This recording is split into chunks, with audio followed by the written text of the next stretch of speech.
This time we are gonna hop up a Junkyard Joule Mopar 360. Dulcet, do you think we can make 400 horsepower with this thing? Oh yeah.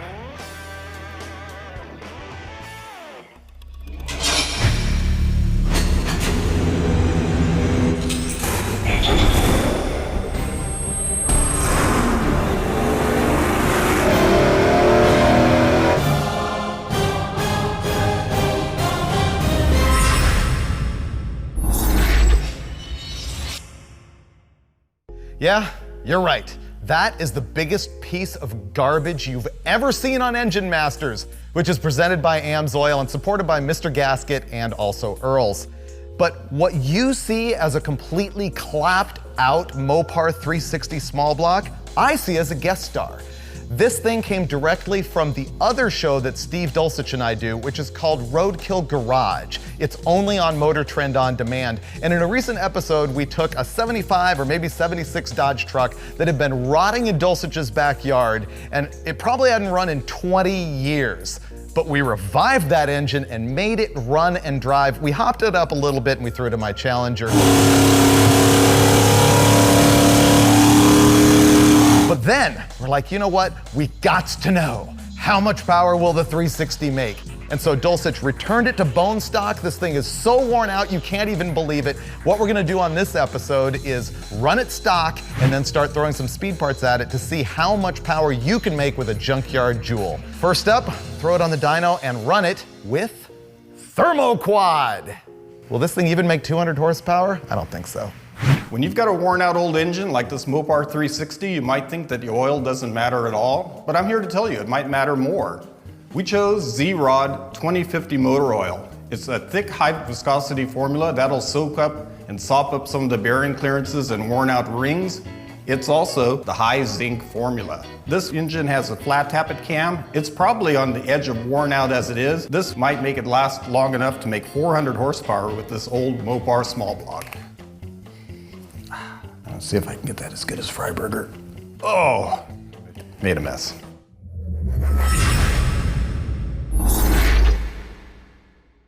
We're about to fire up our bone stock Junkyard 360 for the first time, and Dulcich swears this is gonna make, are you ready for this? Again? 300 horsepower.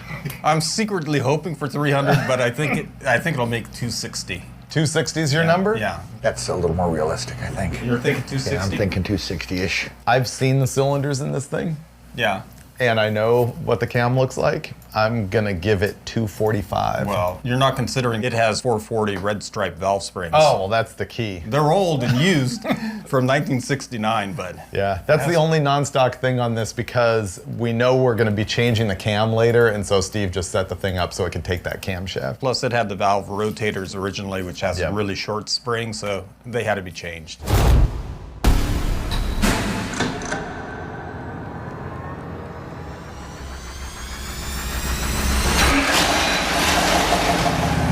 Look at the torque.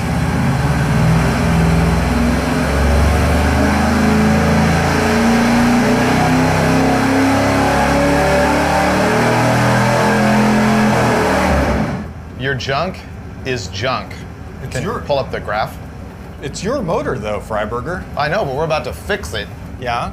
And by fix, I mean barely make power. Wow, 312 pound-feet at 1900 RPM. Might even call that 1800. Wow. And then it's all downhill from there. 207.9 horsepower. Not 208, 207.9. Give me the 10th. No, because it's just that bad. He's begging for tenths now. You know, when this thing was built, a Corvette only made 190 rated net horsepower. This really is the worst motor I've ever run. This is depressing. One of the Well, let's worst. go fix it. Now our mission is to cheer up Uncle Steve. It needs help. We're gonna throw a bunch of junk at it. It's already got the Mallory distributor. We're gonna put in a cam and an RPM intake and a Holly on it.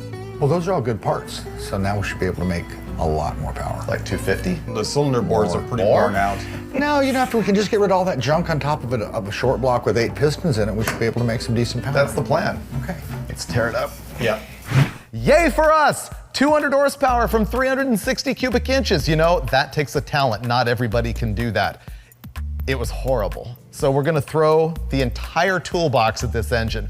Watch as we just raid the Summit catalog and hose it down with that Holley 750 double pumper, an Edelbrock RPM air gap dual plane intake manifold, and Edelbrock aluminum heads. Inside, we're gonna stuff in a Comp Cam's hydraulic flat tappet. It's what's called a single pattern cam. That means it's got the same specs on the intake and on the exhaust lobes, and that is 480 lift, 231 degrees of duration at 50, and 110 degree lobe separation angle. The blow-by on this thing is getting pretty brutal, but it's still gonna make more power. Let's go find out exactly how much. What's your level of like annoyance at your Mopar failure right now? Oh, I don't know. It could have a totally worn out and loose timing chain. It has no compression, has no cam.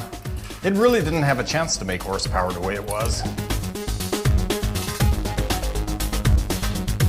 Hot, hot, hot. Whew. I don't know, Steve was calling this the worst engine that ever came through Westech Performance, but I think he might be just pulling my chain a little bit. You know, it wasn't that bad, right, Steve-O? If that's what you want to go with, okay. But Yeah, no, it's you know, that's just buddy kind of talk, kidding each other around, you know, really. You know what this Sure. is really like? Sure. This is like, check out my new girlfriend, dude. She's hot, right? And she's not. Yeah. Ooh, some resto guy would give me like $500 for this. Old engine like this, you often end up having to take the lifters out with a pair of channel locks like this because they wear, they can get a ridge of metal around the edge that keeps them from coming out of the hole, and they get some varnish on them. They're just junk.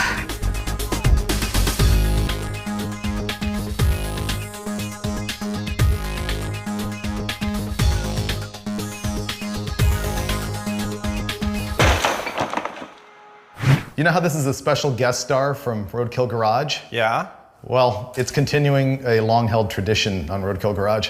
What's that? Well, I removed the world's smallest camshaft, Yeah. and look Oh, at that. the cam bearing? The cam No. bearing. It's destroyed. Look, that is cam bearing right there. Oh man, what do you think caused that?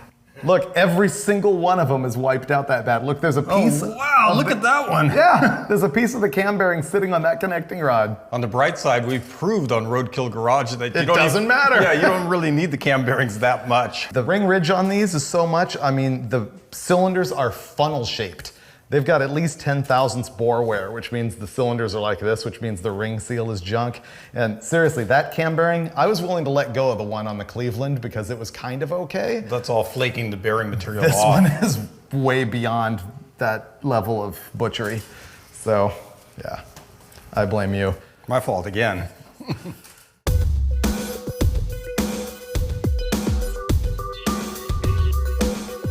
I gotta be really gentle not to mar the cam bearings, right?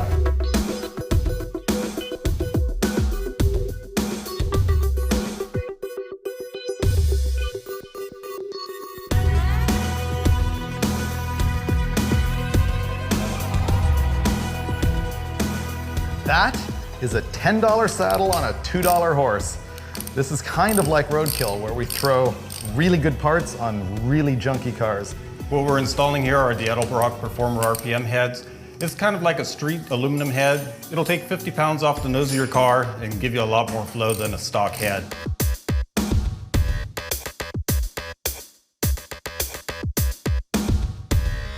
Edelbrock Performer RPM air gap dual plane intake manifold. Once again, way too good for this engine.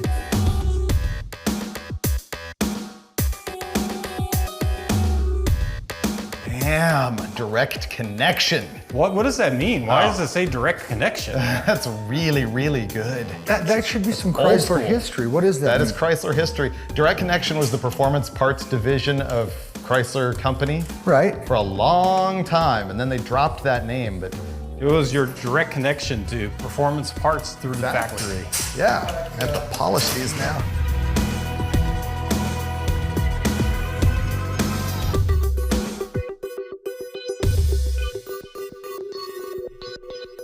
From here to here, pretty good. We're all brand new. From here to here, We're total garbage. yeah.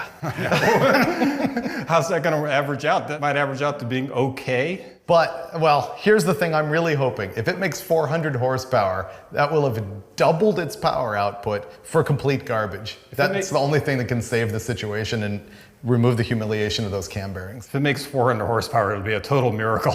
It really will. It might do it. Well, let's figure it out. We got this thing wrapped up with all these great parts, which includes now a 750 double pumper Holley.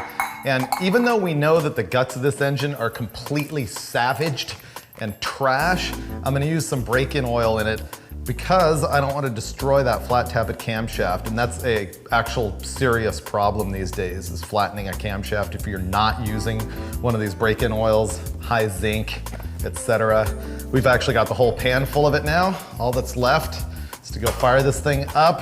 Cross your fingers for 400 horsepower.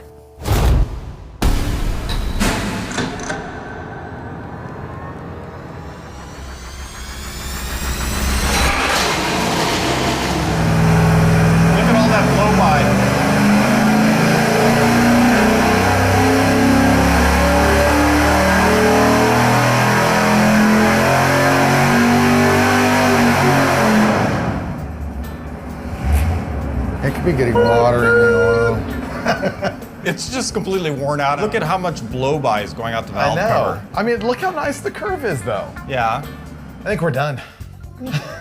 Completely done. Completely. We haven't spun a rod bearing yet. You guys are out of ideas already? I don't know. Here's the good news and the bad news about this. Let's start with the good news. It made 140 more horsepower and 75 more pound-feet of torque. That's huge. It made 386 pound-feet of torque and 348 horsepower. That's the bad news. This thing should be making 30 more numbers than that on the horsepower range. The torque is not too embarrassing, but the thing is, it's just rolling over early. It's smoking like a choo-choo train. The bottom end of this motor is garbage. What do you think would happen if we did like 125 shot of nitrous? You have no ring left anyway. There's a lesson here, which is I thought we would be able to sort of polish a turd, and instead the turd still stinks, right? As I said earlier, it was the worst engine I'd ever seen. And still is. Let's pull this junk off the dyno and send it to the machine shop. Give it 10 to 1 and some new rings. Come back. I can rebuild it and make it better. That's right. That's what we have to do. Dude. What? I thought we were friends. What did I do? How could you give me this wasted engine? Oh man, it's actually not that bad. What are you talking about? Come on, it's 41 years old, and it was probably junk 20 years ago. So you're a glass half full on the 140 horsepower gain?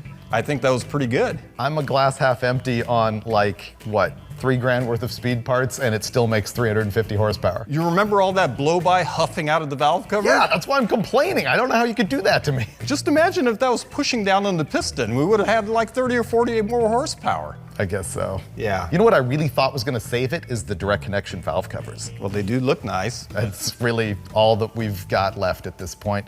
So yeah, what are we gonna do with the 360 from this point? I don't know, I'd say we just chuck it in your Challenger. It's pretty good. No, I'll rebuild it for you. Maybe you'll see that the next time we come back on Engine Masters, which is presented by AMSOIL and supported by Mr. Gasket and Earl's Plumbing, where maybe Dulcich will not shaft me. Oh, sorry, dude. No, I'm not. Can we make 400 horsepower with bolt-ons on this junk Mopar 360? Stay tuned to find out. That sucked. Ready? Stay tuned to find out. Check it out. Más potente. Hay más bueno de todo el mundo. Oh, wow. Yeah. All that. Whoa. What happened? You dropped the bolt in there? There's an 1/8 inch pipe plug living in there now. And that's where it's gonna stay. I have a feeling that's not getting me on any NHRA top fuel teams. No, it's in there to agitate the bottle, right? Right. It was in there to agitate Brulé. It did that.